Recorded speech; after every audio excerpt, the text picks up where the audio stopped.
Olá, eu sou a Gabriela Otto, esse é o Pão Hotéis em Debate. O assunto de hoje, gerência geral. Para falar sobre isso, Ana Maria Santos, do Gran Mercury, e Leandra Galo, do Radisson. Como é que é o background hoje dos gerentes gerais? Eu estou falando em termos de experiência, de formação. Como é que vocês veem, começando com a Ana, como é que você vê hoje os gerentes gerais do mercado? Eu acho muito importante que o gerente geral ele tenha uma formação acadêmica. Isso suporta bastante, principalmente ao lidar com o mercado de hoje, onde você tem várias influências econômicas, políticas, enfim. Hoje o gerente geral que cresce dentro da unidade, foi crescendo hierarquicamente com o estudo básico, não é mais uma realidade do mercado de hoje. Então essa formação eu acho muito importante. A gente tem, por histórico, pessoas que vieram de recepção, depois uma época muita gente de A&B, agora a gente está vendo pessoas de venda chegando à gerência geral. O que está vindo por aí? Como é que você vê isso? Da onde estão vindo os gerentes gerais? Essa geração que cresceu sem uma formação está acabando, não se sustenta mais, né? Eu acho que houve um movimento, assim, até de desejo das pessoas de assumirem a administração dos hotéis, né? De serem gerentes gerais. Então isso eu acho que atraiu, e até a necessidade de se desenvolver pessoas chamou a atenção de outras áreas. E realmente, originalmente, acho que vinham das áreas operacionais, basicamente. Isso migrou, eu acho que tem muitos controllers também que vieram para gerências gerais, né? Isso também acrescentou muito em termos de um novo olhar, né? Um olhar diferente, sem dúvida, do que veio originalmente da operação, mas que eu acho que dá um mix muito bacana assim, para o mercado, né? De você ter visões diferentes como companhia, quando você tem uma administradora, eu acho que enriquece muito a necessidade de cada empreendimento para o perfil que ele tem de gerente geral, de formação de histórico. Eu queria perguntar para vocês também sobre reconhecimento, como funciona. Uma vez eu ouvi um gerente geral falar que ele tinha promovido um recepcionista a gerente de recepção. E ele falou, eu perdi um ótimo recepcionista e ganhei um péssimo gerente de recepção. Ou seja, nem todo mundo muito bom operacionalmente, tecnicamente, necessariamente tem os skills necessários, as habilidades o perfil para uma gestão de pessoas. Como é que vocês lidam com isso? Como é que vocês trabalham com a parte de reconhecimento e promoção? Acho que, bom, no caso da Accor, a empresa tem um acompanhamento constante com os seus colaboradores. Então, existem avaliações de desempenho que te permitem entrar mais a fundo no que o colaborador espera para o seu futuro, na avaliação dos seus skills e também dos seus gaps. Então, o desejo nem sempre está acompanhado de uma formação. Então, é importante para o gestor acompanhar aquele colaborador e mostrar para ele quais podem ser os caminhos. Tem caminhos que são de técnicas, aperfeiçoamento e outros são realmente de estudo. A carreira em Y não é uma coisa muito comentada em hotelaria e é muito forte em outras indústrias. E você está falando exatamente disso, né? Da carreira em Y, da vontade, da possibilidade da pessoa ser tão bem sucedida, crescer na sua carreira, mas não necessariamente ser um gestor de pessoas. As pessoas são quase que obrigadas a dizer que elas querem crescer. Isso é verdade. Né? Então, assim, existe toda uma expectativa. Então, o que você quer? Qual o seu próximo passo? Se a pessoa falar, olha, eu estou ótima, assim, é isso que eu quero. Dá uma sensação que ela não tem ambição, que ela é acomodada. Então, eu acho que existe uma pressão subentendida. É verdade. Existe uma pressão clara e existe uma pressão não clara, subentendida, que as pessoas têm a obrigação de dizer que querem crescer. Verdade. Eu costumo dizer que eu não tenho problemas com pessoas que não querem crescer, desde que isso seja claro e que ela saiba quais são os reflexos disso e que também seja prazerosa aquela experiência dela. Né? Não é porque ela quer permanecer com um determinado cargo que ela não pode crescer dentro daquilo, que ela não pode ser a melhor dentro daquilo. Já que a gente está falando de entrevistas, vamos falar de mão de obra. Sim. De um lado, a gente ouve muitos profissionais, líderes de mercado, dizendo que não tem mão de obra qualificada, que a gente tem que eternamente, a gente vai ser formador eternamente. Do outro lado, nós temos muitos profissionais dizendo que a hotelaria não paga o suficiente, muita gente saindo da indústria.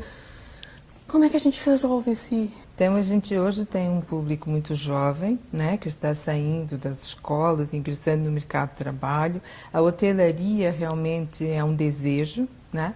Mas quando eles adentram na hotelaria, eles percebem o quanto eles têm que se dedicar em termos de horário, finais de semana, feriados, né?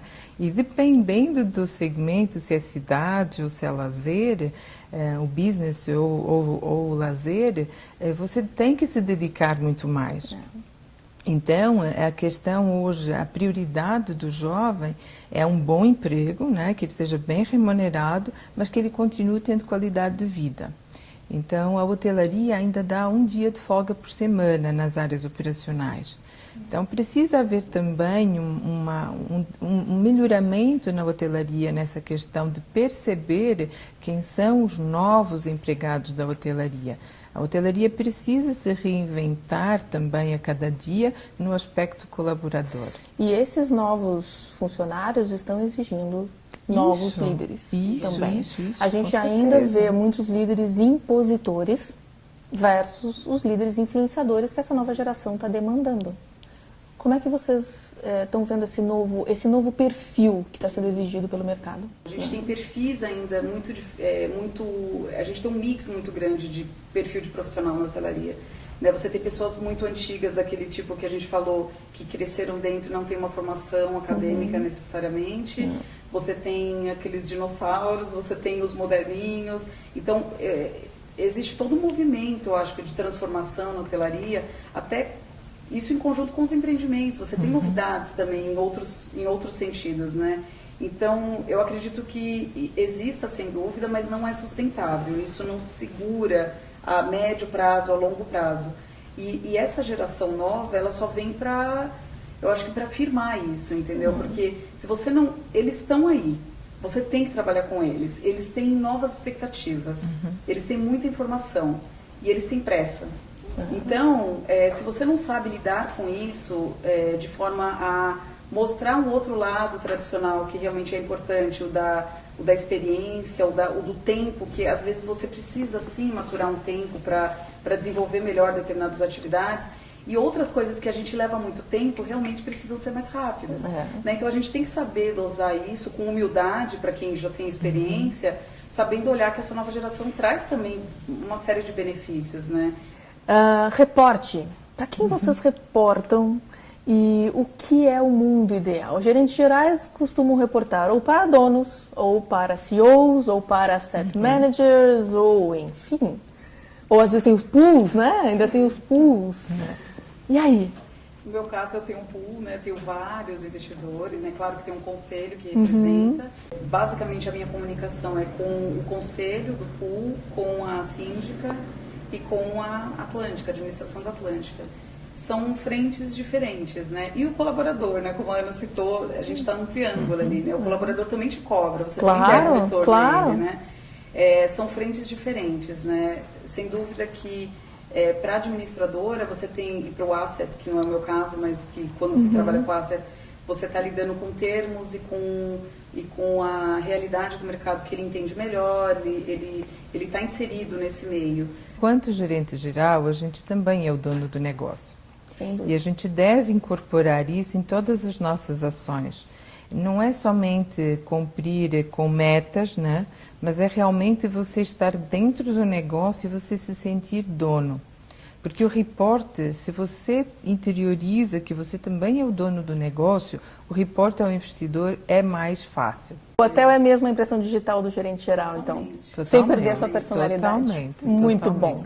Uma dica para um gerente geral ou para alguém que quer ser gerente geral ou que quer ser mais bem-sucedido na sua carreira, uma dica. Acho que os valores, né? Os seus valores devem ser mantidos, assim. Então, na base da honestidade, da ética, eu acho que a gente recebe uma série de questões, né? De várias frentes, né? Do hóspede, do investidor e tal. E a base é sempre o que é correto. Né? Então, o que é correto não interessa no que isso vai acarretar. Isso vai acarretar em prejuízo, isso vai acarretar em um dano de imagem, de qualquer coisa. O que é correto? Eu acho que os valores, eles são extremamente importantes, né? Você se regular por valores de ética, de honestidade, de sinceridade, né? De humildade, né? Porque nem sempre sabemos tudo, né? Muitas vezes o gerente geral não sabe o que fazer e precisa se interiorizar e escutar quem está próximo de si. É muito importante você ter empatia com as pessoas, empatia com os seus pares, buscar deles o melhor que eles têm para dar, apoiá-los a se desenvolver. Não? Então, assim, eu acho que cuidar das pessoas é muito importante, que a gente cuida do colaborador, a gente cuida do hóspede, a gente cuida de entregar um resultado para a companhia que a gente está, para o investidor que acreditou na companhia e que acredita em nós. Porque, no final das contas, é o investidor que avala a presença do gerente geral na unidade. Não é? Muito bom. Desejo, além de bons resultados, Obrigada. eu desejo um ótimo índice de satisfação de clientes e de colaboradores para vocês. Muito obrigada, gente. Obrigada, Gabi. Assista nossos outros programas, comente e dê sugestões para as próximas pautas pelas redes sociais com a hashtag Com Hotéis em Debate.